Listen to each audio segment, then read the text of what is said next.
Assalamualaikum warahmatullahi wabarakatuh.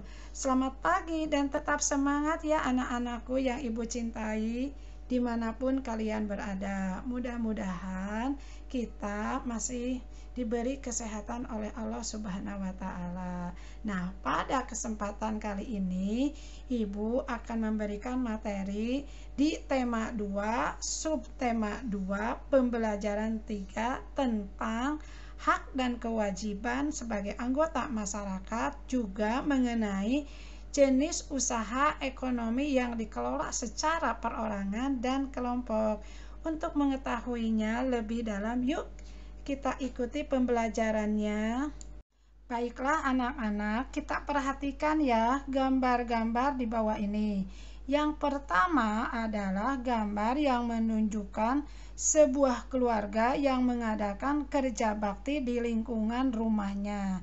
Sedangkan gambar yang kedua adalah anak-anak sekolah SD yang sedang membersihkan lingkungan sekolahnya. Dan yang terakhir adalah gambar di mana masyarakat sebuah komplek yang sedang membersihkan lingkungan. Dari ketiga gambar ini adalah contoh kerja bakti di lingkungan masing-masing. Sebelum mengadakan kerja bakti, tentunya harus mengadakan dulu bermusyawarah. Kapan kerja bakti itu dilaksanakan? Apa yang akan dikerjakan di kerja bakti itu? Apakah membersihkan lingkungan di tempat beribadah ataupun di jalan kalau lingkungan masyarakat? Terus kapan waktunya dan alat-alat apa yang digunakan? Nah, itu salah satu contoh musyawarah yang akan dikerjakan di lingkungan masing-masing. Anak-anak, kalian tadi sudah mengetahui contoh kerja bakti di lingkungan keluarga, sekolah, dan masyarakat. Nah, kerja bakti ini mungkin ada permasalahan-permasalahannya apa? Misalnya lingkungan yang kotor, lingkungan yang rusak, atau rumah yang tidak terawat. Nah, di sini ibu akan mencontohkan sebuah permasalahan di lingkungan tempat tinggal Edo.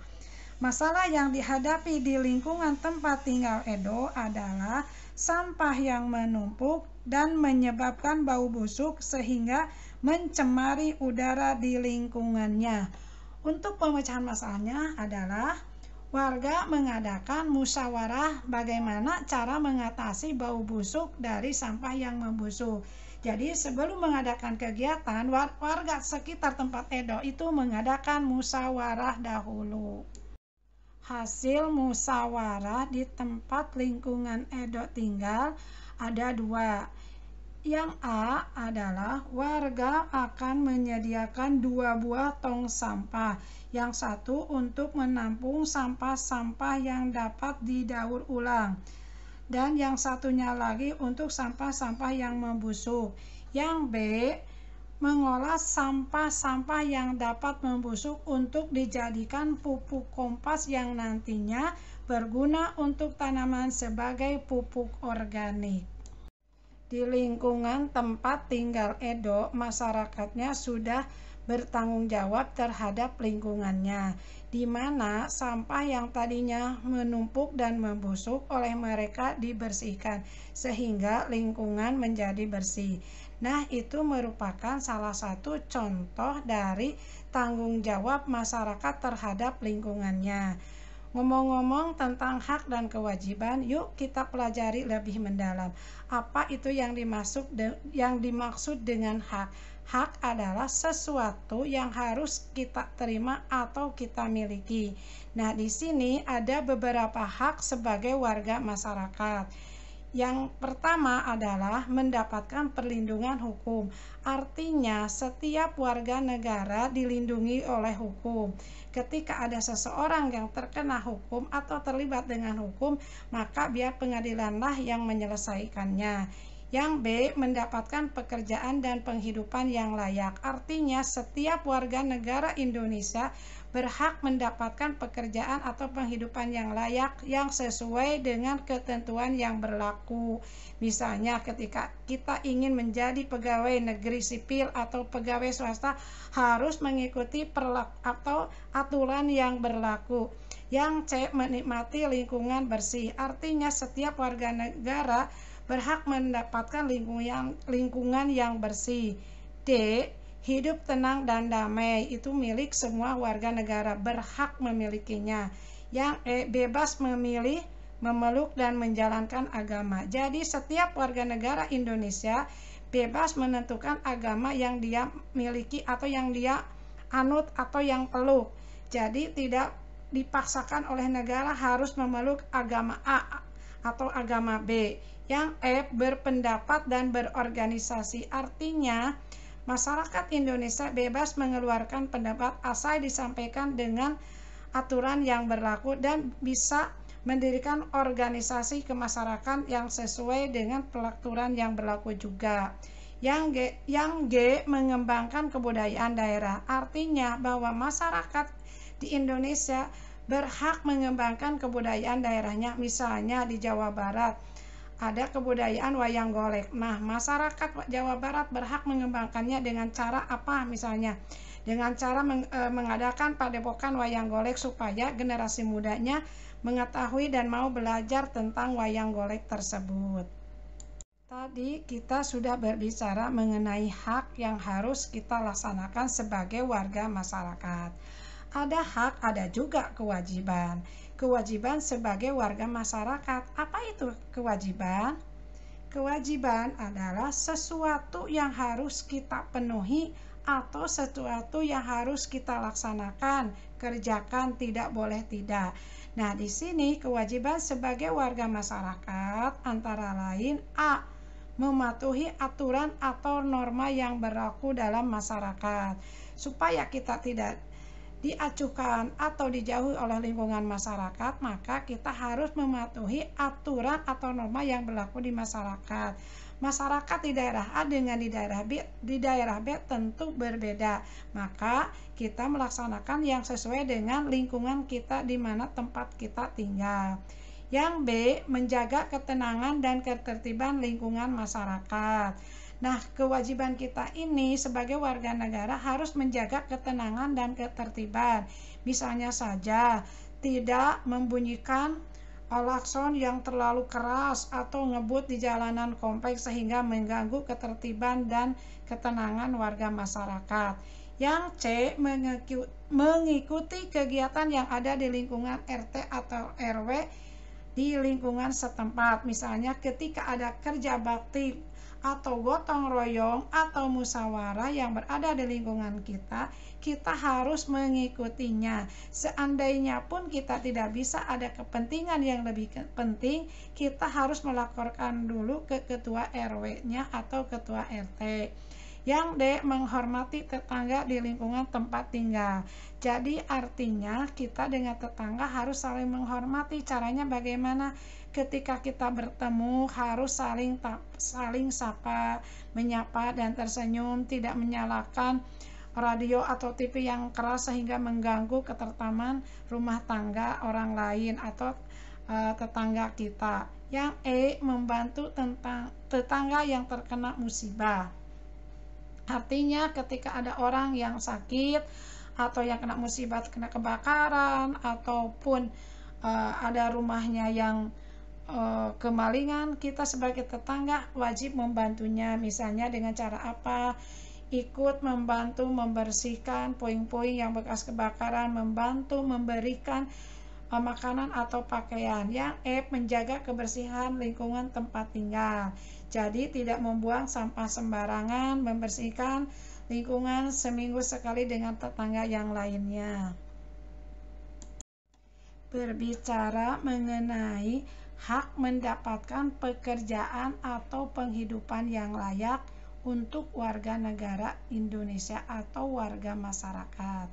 Masyarakat bisa membuka jenis usaha ekonomi yang dikelola sendiri ataupun kelompok. Nah, kita bagi dua ya membahasnya. Yang pertama adalah jenis usaha ekonomi yang dikelola sendiri atau mandiri. Contohnya adalah usaha pertanian. Sebagian besar usaha pertanian dikelola secara perorangan atau mandiri. Usaha ini memiliki modal terbatas sehingga lahan yang digarap pun biasanya terbatas pula.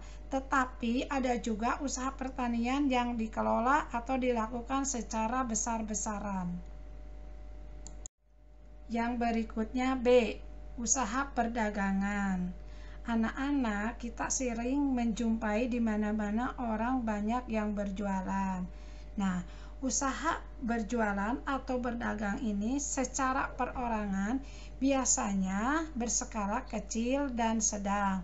Contohnya saja pedagang asongan, pedagang keliling, pedagang kaki lima, pedagang di pasar, warung, dan toko kelontong.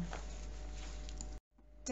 Usaha jasa. Usaha jasa sering kita jumpai di sekitar tempat tinggal kita, seperti usaha jasa potong rambut, usaha jasa pengiriman paket atau barang, usaha jasa membersihkan motor atau cuci motor dan mobil, bisa juga usaha fotokopi, bengkel, dan lain-lain.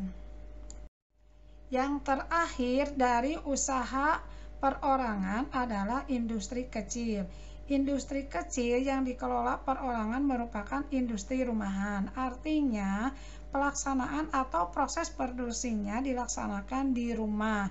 Contohnya saja usaha pembuatan keramik, souvenir, tembikar, anyaman, makanan, pakaian, dan lain-lain. Selain kita mempelajari usaha yang dikelola secara perorangan, kita juga akan mempelajari usaha ekonomi yang dikelola oleh kelompok. Contohnya ada beberapa usaha yang dikelola secara berkelompok. Yang pertama adalah firma. Firma adalah usaha ekonomi bersama yang didirikan oleh sekurang-kurangnya 2 sekutu atau oleh 2 orang. Pendiri firma biasanya orang yang saling kenal satu sama lainnya. Contoh dari usaha firma ini adalah bisa bergerak di bidang layanan konsultan hukum dan keuangan. Jadi biasanya bergerak di bidang konsultan hukum dan keuangan. B. Persekutuan Komoditor atau CP. CP didirikan oleh sekurangnya 2 orang yang menyetorkan modal. Artinya ketika mereka yang 2 orang ini akan mendirikan sebuah perusahaan dan memerlukan modal, contohnya 100 juta. Dari kedua orang tersebut masing-masing bisa setengahnya, misalnya modal 100 juta, si A memberikan 50 juta, B juga 50 juta. Atau bisa saja tidak sama sesuai dengan kesepakatan. Misalnya si A mah nyetornya 60 juta, yang B nyetornya 40 juta, boleh saja sesuai dengan kesepakatan. Nah, dalam CP ini terdapat 2 jenis sekutu, yaitu sekutu aktif dan sekutu pasif. Sekutu aktif berperan sebagai investor dan pengelola perusahaan tersebut atau CP tersebut. Sedangkan sekutu pasif berperan sebagai investor saja atau yang memberikan modal, tidak ikut mengelola dalam usaha tersebut. C. Perseroan terbatas atau PT. PT adalah usaha bersama yang modalnya berupa kumpulan saham. Apa itu saham? Saham adalah sebagai bukti kepemilikan suatu perusahaan atas nama penyetor modal. Misalnya begini, Ibu membeli saham di PT Telkom. 1 lembarnya itu 2.500. Ibu membeli 2 juta lembar. 2 juta lembar dikalikan 2.500 sama dengan 5 miliar. Jadi ibu menyimpan modal atau saham di PT Telkom itu sebesar 5 miliar. Nah, kepemilikan saham akan memperoleh keuntungan berupa dividen. Bagi perseroan yang ingin mengembangkan dan memperluas usaha, Sahamnya dapat diperdagangkan di pasar modal. D. Badan Usaha Milik Negara atau BUMN. BUMN merupakan perusahaan negara, yaitu sebuah perusahaan yang seluruh atau sebagian modalnya dimiliki oleh negara. BUMN dapat berbentuk perusahaan umum atau perum dan perseroan terbatas atau PT. BUMN ini bergerak di bidang usaha yang bersifat strategi atau vital, artinya dibutuhkan oleh masyarakat luas. Contoh BUMN seperti PT PLN, PT Telkom, PT Pertamina, dan lain-lain. Di Indonesia itu terdapat juga Badan Usaha Milik Daerah atau BUMD. Apa itu BUMD? Adalah perusahaan yang modalnya dimiliki oleh pemerintah daerah. Apa saja contoh perusahaannya? Seperti Bank Pembangunan Jabar atau PDAM, Perusahaan Air Minum Daerah. Koperasi. Koperasi merupakan usaha bersama yang bertujuan untuk mensejahterakan anggotanya. Modal koperasi berasal dari iuran anggota koperasi yang berupa simpanan pokok, simpanan wajib, dan simpanan sukarela. Koperasi pertama dikembangkan oleh Bapak Dr. Andes Muhammad Hatta. Ada beberapa bentuk koperasi yang dikembangkan di Indonesia. Bentuk-bentuk koperasi di Indonesia sebagai berikut. Yang pertama adalah koperasi konsumsi, yaitu usaha bersama yang menyediakan berbagai barang konsumsi untuk memenuhi kebutuhan sehari-hari anggota. Contohnya seperti beras, gula, minyak, sabun, peralatan rumah tangga, dan lain sebagainya. Yang kedua, koperasi simpan pinjam, yaitu usaha bersama yang menyediakan layanan simpan dan pinjam uang. Koperasi ini jenisnya hanya menerima simpanan uang anggota dan dipinjamkan juga kepada anggota. Jadi tidak ada kegiatan lain selain menyimpan dan meminjam uang di jenis koperasi yang ini. Yang ketiga, koperasi produksi. Apa itu koperasi produksi? Koperasi produksi yaitu usaha bersama yang menyediakan bahan baku produksi dan menyalurkan hasil produksi anggota koperasi. Koperasi ini beranggotakan para produsen dan pengusaha. Misalkan begini, ibu produsen tahu dan tempe. Untuk membuat tahu dan tempe itu memerlukan bahan kacang kedelai. Kacang kedelainya itu didapat dari koperasi. Lalu ibu buat. Setelah menjadi tahu dan tempe, ibu jual kembali ke koperasi dan oleh koperasi dijual ke masyarakat. Yang keempat adalah koperasi jasa. Apa itu koperasi jasa? Yaitu usaha bersama yang menyediakan layanan atau jasa tertentu bagi anggotanya. Contohnya adalah koperasi angkutan, di mana anggotanya dan pengurusnya, supir-supir, bisa supir angkot atau supir bis, mengelola koperasi tersebut supaya menjadi maju. Terakhir adalah koperasi serba usaha, yaitu usaha bersama yang mengelola berbagai jenis usaha. Jadi di koperasi ini menyediakan berbagai macam yang kita butuhkan. Contohnya menyediakan barang konsumsi. Kita juga bisa meminjam uang, bisa juga menyimpan uang. Menyediakan bahan baku juga dan menyalurkan hasil produksi. Nah, contoh koperasi serba usaha ini adalah koperasi unit desa yang ada di setiap desanya. Anak-anak, kalian tadi sudah belajar tentang hak dan kewajiban anggota masyarakat, dan kalian juga sudah belajar mengenai jenis usaha yang dikelola secara perorangan dan jenis usaha yang dikelola secara bersama-sama. Mudah-mudahan materi yang telah Ibu sampaikan terhadap kalian bisa dimengerti dan dipahami, dan kalian setelah dewasa nanti bisa menentukan usaha apa yang akan kalian kelola. Nah, demikianlah perjumpaan kali ini. Mudah-mudahan kita bisa berjumpa lagi besok dalam keadaan sehat walafiat.